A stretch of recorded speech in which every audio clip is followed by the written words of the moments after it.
Hello guys, नमस्कार। Welcome back up to our channel आरपीत academy. Friends, आज हम बात करेंगे बच्चों की लिखावट में सुधार करें। लेकिन उससे पहले मेरा आप सभी से रिक्वेस्ट है, यदि आप मेरे चैनल पर पहली बार हैं तो प्लीज़ मेरे चैनल को सब्सक्राइब और बेल आइकन ज़रूर प्रेस कर दें ताकि मेरे आने वाली वीडियोज़ की लेटेस्ट अपडेट आप तक मिलते रहे। ठीक है फ्रेंड्स, अब हम चलते हैं अपने टॉपिक की तरफ।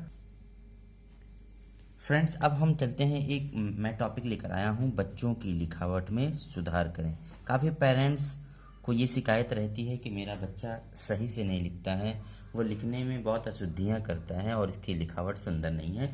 तो आज मैं कुछ टिप्स आपको बताऊंगा जिसको आप फॉलो करेंगे और फॉलो करने के बाद आपको कुछ दिनों में लग जाएगा कि आपका बच्चा अच्छा लिख रहा है, अच्छी लिखावट उसकी हो रही है और राइटिंग उसकी इम्प्रूव हो रही है। तो बच्चों की लिखावट का जो पहला ऑप्शन है सुंदर लिखने का तरीका, पहला है शिरोरेखा। फ्रेंड्स, शिरोरेखा क्या होती है आप लोग को मैं बताता हूँ।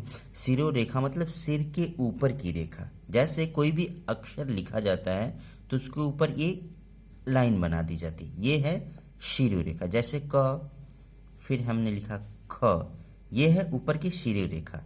इसको हमें लिखने का एक तरीका होता है। कभी कभी लोग क्या करते हैं, कभी कभी बच्चे भी क्या करते हैं, जैसे उन्होंने कोई अक्षर लिखा और शिरोरेखा ये लगा दी, तो ये क्या है, बिल्कुल गलत है। इससे लिखावट आपकी बिल्कुल बेकार जाएगी। जैसे ग लिखा, बच्चे ने ग लिखा और लिखने के बाद बच्चे ये टेढ़ा मेढ़ा, ये डिजाइनर शिरोरेखा लगाते हैं, जो कि ये भी क्या है, फॉल्ट है, ये भी गलत है। तो हमें ध्यान रखना है कि जब भी बच्चा हमारा लिखे तो शिरोरेखा बिल्कुल सीधी लाइन में होनी चाहिए। जैसे मैंने लिखा मोहन,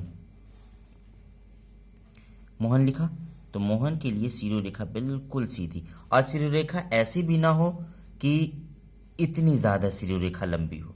शिरोरेखा अक्षरों के बिल्कुल करीब होनी चाहिए। जैसे मैंने लिखा कोमल, तो यहाँ से लेके बस इतनी दूर तक जाए, ये है शिरोरेखा। और लाइन में एकदम बिल्कुल सीधी हो ताकि हमारी लिखावट सुंदर दिखे। कभी कभी बच्चे क्या करते हैं, लिखने के बाद जैसे इन्हें लिखा कमल, कमल लिखने के बाद छोड़ दिया, नकल लिखने के बाद छोड़ दिया, चहक लिखने के बाद छोड़ दिया। इन्होंने शिरोरेखा नहीं लगाए, इसकी वजह से उनकी राइटिंग बिल्कुल भद्दी दिखती है। ठीक है फ्रेंड, तो इसका भी ध्यान रखना है कि हमें शिरोरेखा लगानी है, लेकिन बिल्कुल सीधी। तो यकीन मानिए आपके बच्चे की लिखावट में सुधार जरूर होगा। बस एक बार इसको आप फॉलो कीजिए। ठीक है फ्रेंड्स, अब हम सेकंड टॉपिक पे आते हैं, अक्षरों की बनावट। सेकंड टॉपिक मेरा है अक्षरों की बनावट। अब हम अक्षर तो लिखते हैं, आपका बच्चा अक्षर तो लिखता है, लेकिन वो कैसा लिखता है आप बिल्कुल ध्यान नहीं देते हैं। तो ज़रा ध्यान दीजिएगा कि बच्चे जब भी लिखें अक्षरों की बनावट, उसकी आकार और अक्षरों की बनावट एक जैसा नहीं होना। जैसे हम कहें कि हमें लिखना है ख, हमें लिखना है ख, तो बच्चा इस तरह से लिखता है, लेकिन हम पढ़ते क्या है, र और व, रव, ख हुआ नहीं। अब हम ख को कैसे बनाते हैं, ख को इसमें मिला के ये बनाते, ये हुआ ख। कभी कभी बच्चा खुद का लिखा हुआ समझ नहीं पाता ये रव है कि ख है, कंफ्यूज रहता है। इसलिए उसको जब भी बच्चा मिस्टेक करे ख में, तो हमेशा उसको बताएं कि ख इस तरीके से लिखा जाएगा। और अशुद्धियां जैसे एक है घ और एक है ध। ध में बच्चा क्या करता है, जब भी लिखता है ध तो यहां से शिरोरेखा बिल्कुल सीधी लगा देता है, और घ पे भी शिरोरेखा सीधी लगाता है। लेकिन हमें इसका ध्यान रखना है, हमें जब भी घ लिखना है तो घ पे शिरोरेखा पूरी जाएगी, लेकिन जब ध लिखेंगे तो ध पे शिरोरेखा यहाँ से जाएगी। इसका विशेष ध्यान रखेंगे, क्योंकि बच्चा इसमें बहुत ज़्यादा गलतियाँ करता है, जिसकी वजह से उसकी लिखावट क्या होती है, वीक होती है, लिखावट कमज़ोर होती है और ख़राब हो जाती है। ठीक है, फिर अब हम आते हैं भ और म पे।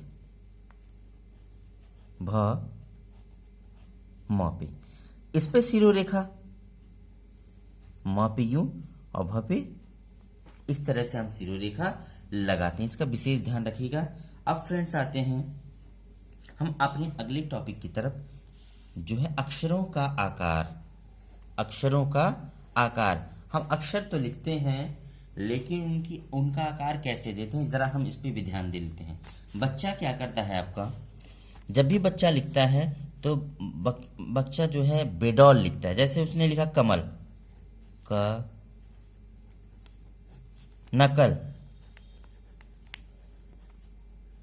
चहक, रमन। अब मैंने 4 वर्ड्स लिखे, 4 शब्द लिखे, लेकिन चारों शब्द बिल्कुल अलग अलग हैं।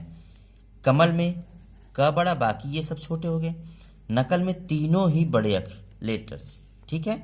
और चहक में च बड़ा और ये दोनों बिल्कुल छोटे छोटे।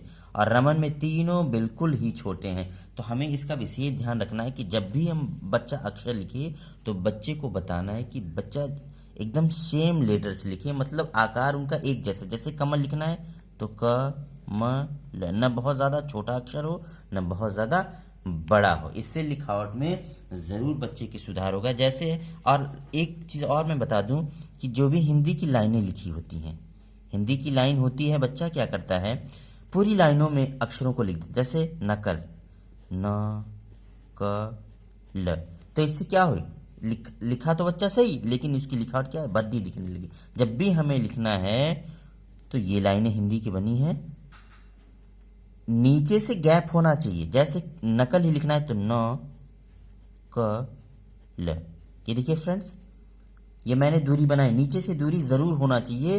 इससे आपकी लिखावट में सुधार होगा और सुंदर भी दिखा। ठीक है फ्रेंड्स, इसका भी ज़रूर ध्यान रखिएगा। अब हम आते हैं अगले टॉपिक की तरह, शब्दों के बीच की दूरी।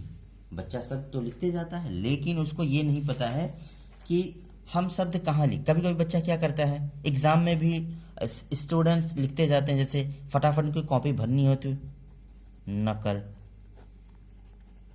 रमन, चहक, महक, इतनी दूरी बना के लिखता है, जो कि क्या है, गलत है। हमें इतनी दूरी नहीं लिखनी है। शब्दों के बीच की दूरी कम से कम 2 पाई के बराबर होनी चाहिए। जैसे हमने लिखा नकल, तो 2 पाई के बराबर दूरी छोड़ दीजिए, फिर लिखिए रमन, फिर 2 पाई के बराबर दूरी, फिर चहक, फिर 2 पाई के बराबर दूरी और महक। इस तरह से हमें 2-2 पाई की दूरी के बराबर ही हमें गैप देना है शब्दों के बीच में। इसका भी विशेष ध्यान रखना चाहिए, क्योंकि अक्सर बच्चे या तो कॉपी भरने के लिए फटाफट एक लाइन में कम से कम 2 या 3 शब्द लिख के छोड़ देते हैं, जो कि क्या है, गलत है। इसका विशेष ध्यान रखिएगा कि शब्दों के बीच की दूरी लगभग 2 पाई के बराबर ही होना चाहिए। ठीक है दोस्तों, आई होप यदि आप ये मेरे ट्रिक को आप बच्चों के ऊपर फॉलो करेंगे तो ज़रूर एक ही हफ्ते में आपको दिख जाएगा कि बच्चे में क्या हो रहा है, सुधार होता है, बच्चा अपनी लिखावट में इम्प्रूव कर रहा है। ठीक है फ्रेंड्स, आई होप कि आपको मेरी वीडियोज़ अच्छी लगी होगी। Thanks for watching RPS academy.